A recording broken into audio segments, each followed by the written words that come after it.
নির্মলা সীতারামনের অঙ্গভঙ্গি সবসময়তেই সৌজন্যতামূলক দেখায় না। নির্মলা সীতারামন অসম্ভব, মানে he is extremely jealous towards Mamata Banerjee. আমি আজকে থেকে দেখছি না, আমি আজকে 7-8 বছর ধরে দেখছি।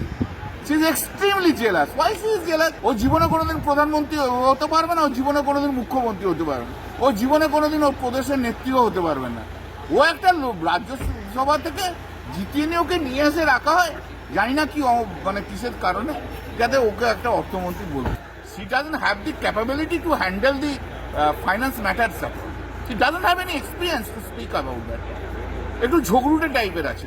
এবং যে মুহূর্তে নির্মলা সীতারামন মমতা বন্দ্যোপাধ্যায় নিয়ে কথা বলতে গেছে, আমি দেখেছি এর আগেও অনেকবার অঙ্গভঙ্গিগুলো একজন মহিলার সম্বন্ধে, মহিলা চিফ মিনিস্টার সম্বন্ধে অত্যন্ত খারাপ লাগার মতো। আমার মনে হয় যেটা নির্মলা সীতারামন খুব জেলাসিতে ভোগেন মমতা ব্যানার্জি, কারণ মমতা ব্যানার্জির মতো তো নির্মলা সীতারামন জীবনে কোনোদিন হতে পারবেন না।